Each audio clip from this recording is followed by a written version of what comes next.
Tesla down almost 12%. Twitter has been sold. Elon Musk testifying once again. Suing Elon Musk for fraud. Elon Musk under fire. Tesla said it would be slashing prices.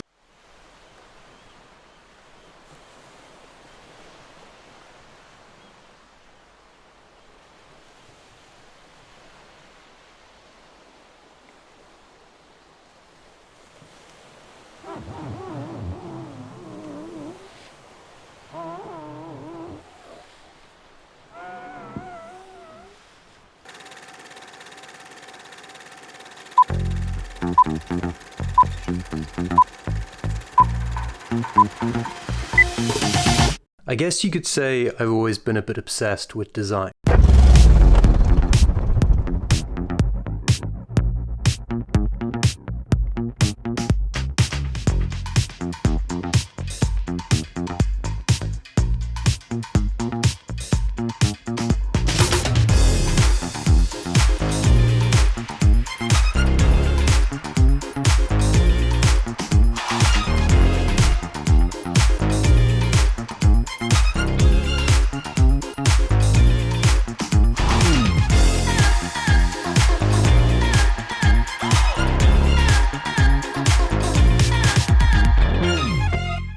A lot of people have asked me why I wanted to get a Model 3.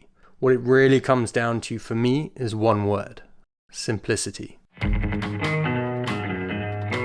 I've had my Model 3 for about 4 months now. Getting into the car and shutting the door, it's like time just stops for a moment. When you get behind the wheel of one of these, you can feel that dedication to innovation in every aspect of the car. From the lightning fast acceleration to the smooth, quiet ride.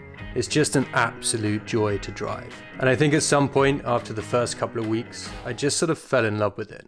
Whether it's the keyless entry or the simplicity of the interior and the way the windows depress slightly when you pull the door handle to avoid damaging the seal, every millimeter of this car seems to have been designed with that fundamentalist and stripped back ethos in mind. And then there's just the overall buying experience. So yeah, they're expensive. But rather than the thousands of optional extra to choose from like other cars, Tesla's already made a call for you on what should be standard. Like cameras all the way around the car, which of course are there for self-driving, but arguably serve more useful everyday functions, like turning on when you indicate so you can see if there's other cars in the way. Or the Sentinel security mode, which you can now monitor directly from the Tesla app. There's other features which come standard as well, that other brands usually charge extra for, like cruise control, heated seats, a heated steering wheel, and driver memory positions that automatically adjust physical parameters like mirrors, seats, and the steering column for different driver profiles. And to top it all off, there's that reversing noise which, let's be honest, just sounds awesome. So let's talk about the spec of my car. My Tesla is the long-range Model 3 with the white interior. I didn't go for enhanced autopilot or full self-driving because I think that's just a waste of money right now until the technology improves. And I also went for the standard wheels because you get better range. They're also supposed to offer a more comfortable ride, which is great on bad roads like we have in the UK countryside.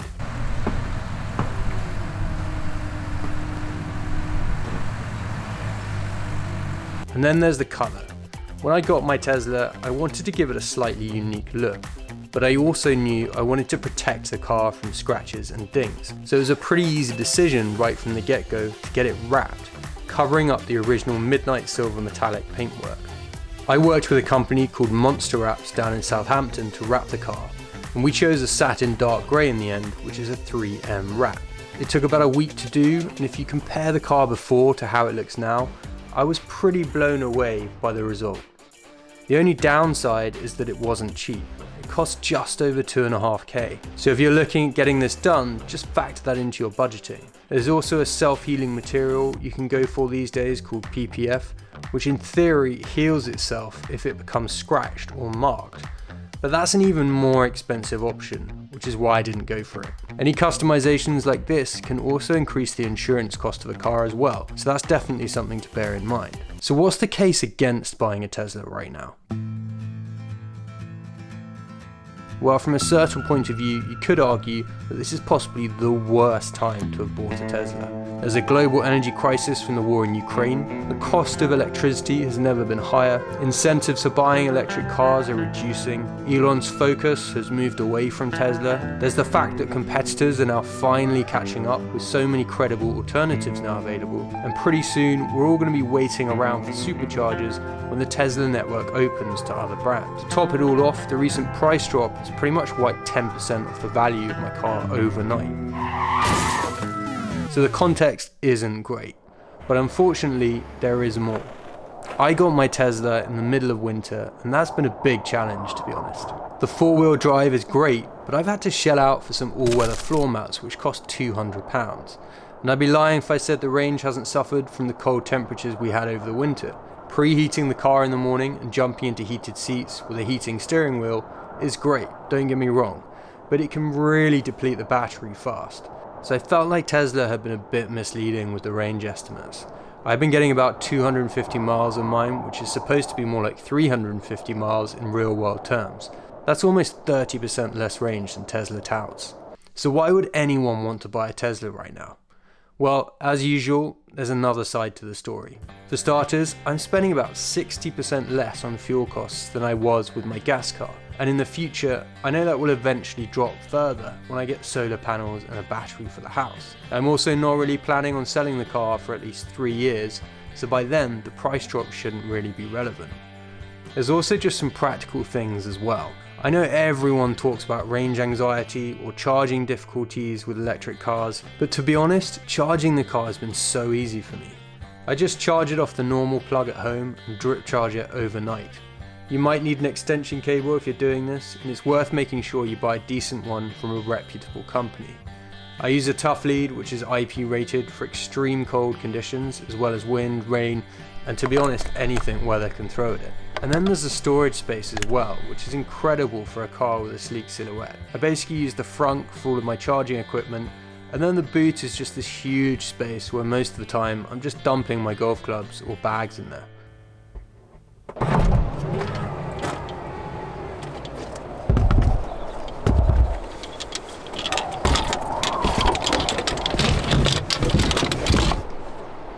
And then there's also just the feeling I have when I'm driving the car, because it's like all of those things just sort of melt away, and what's left is just this incredibly stripped back experience with an underlying feeling that all of that just doesn't matter. The cabin is so clean and simple, there's just no distractions in there. Removing the instrument panel was such a bold move, and it just makes you feel that much closer to the road.